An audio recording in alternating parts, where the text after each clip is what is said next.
Hey everybody, what is up? Welcome back to Final Trade. I promised you my thoughts on Secret Lair and investing in them. And well, let me put it into a little bit of context first. Watsy more directly sells these to the consumer than normal products. And by that I mean they go to the printer, they order them, and then they get shipped to you. And normally when Watsy is making booster boxes, they go to the printer makes the booster boxes, they get shipped to Watsy, and then Watsy ships them to a distributor who ships them to retailers who ships them to you, or maybe you walk into that retailer's brick and mortar store and buy them. And so basically, there's normal times, there are four jumps from the printer to Watsy to the distributor to the retailer to you. So there's four jumps of shipping that have to be done to get the product from the printing press to your hands. With these, there's really only one because it seems like they're getting shipped from the printers. So all of that shipping expense of just sending them back and forth across the country is mostly eliminated. And basically, it's just that final trip from one place to you, like you would have if you were to buy, say, a booster box off of TCG Player. So the cost of shipping comes way down. The cost of production comes way down because boxes like these, this contains, I think, 7 cards. So the production cost is much, much lower, and yet it's being sold by Watsy for about a third of the retail cost of an entire booster box of, say, 500 cards. So the margins are incredible. The amount of money that Watsy makes off of these is incredible compared to selling 7 other cards amongst 540 in a draft booster box.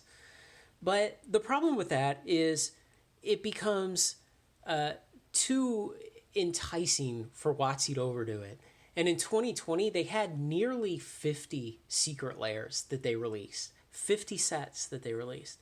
It's just too many. And because of that, the quality suffers. And I mean quality in terms of the composition of what's in each drop, the production quality, and the art quality. All of them end up suffering from time to time, different combinations of them in different ones. And so long term, I don't really think these are going to do great. I think some of them will do great, certainly.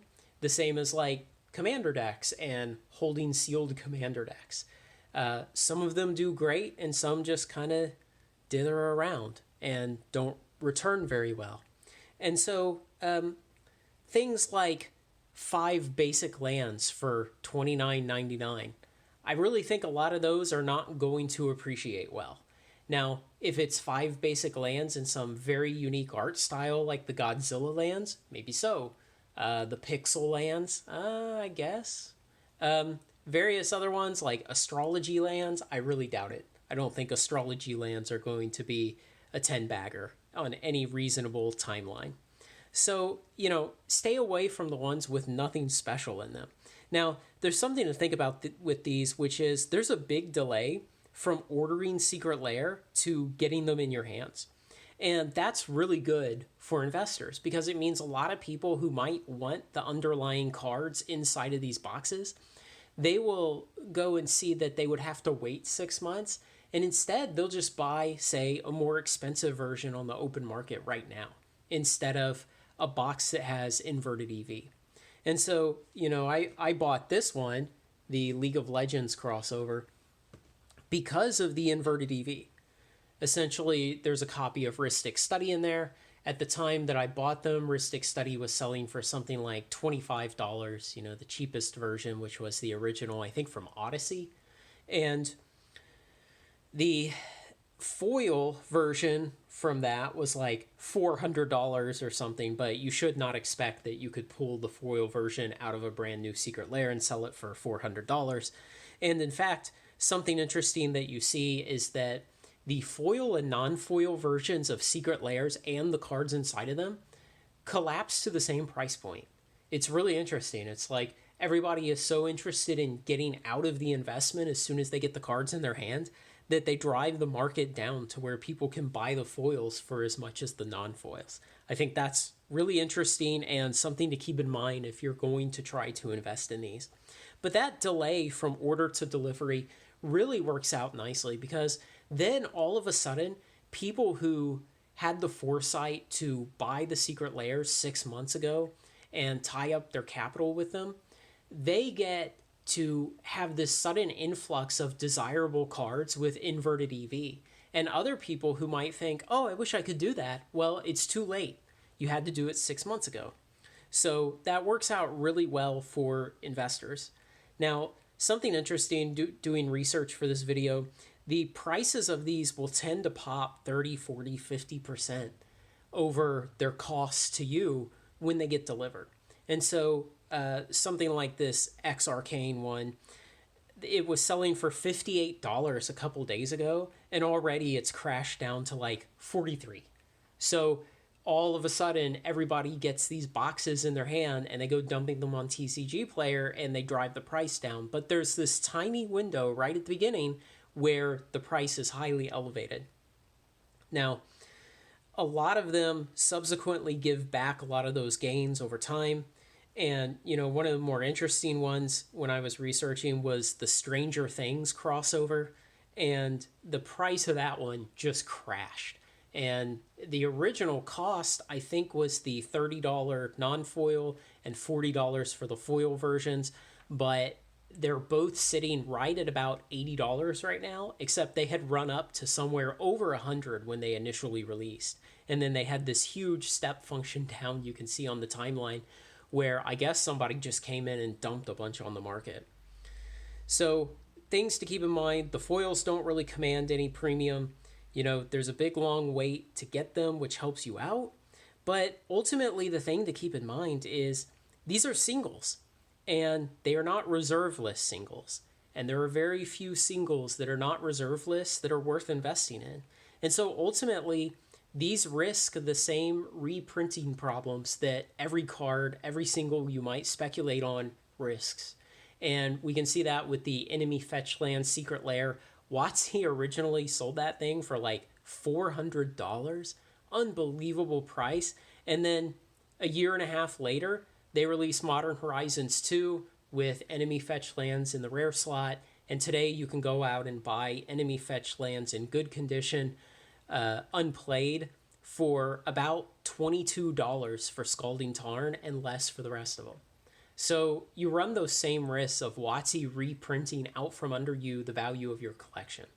So really, that's the danger. And I thought about this a lot, and the more I thought about it, the more negative I became on secret layers as an investment.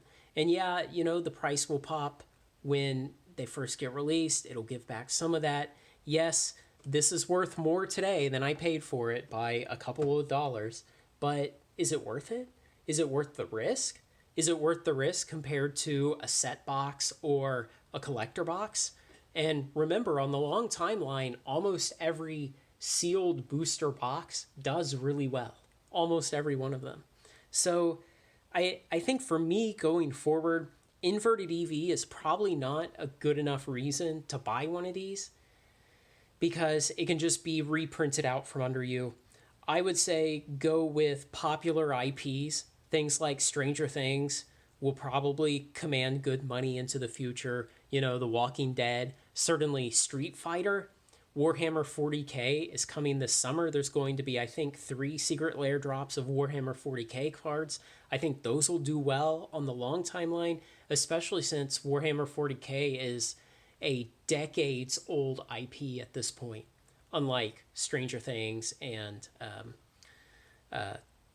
Walking Dead. So go for the popular IPs because those have broad appeal outside of Magic the Gathering, outside of other collectors in this game, and outside of their ability to just be used as game pieces.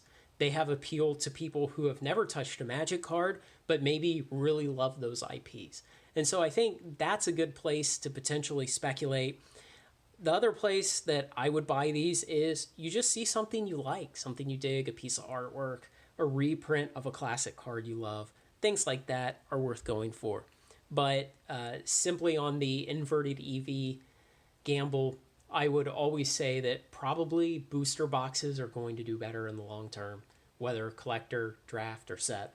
they're probably going to do better than these. So I don't know how many of these I'll be buying in the future. I'm glad I bought a couple just to get me thinking about it, just to basically force me to watch prices and see what was happening and come up with a better opinion. So let me know what you think. If anyone's really heavy into these, I'd love to hear your opinions and your reasoning because maybe you can change my mind.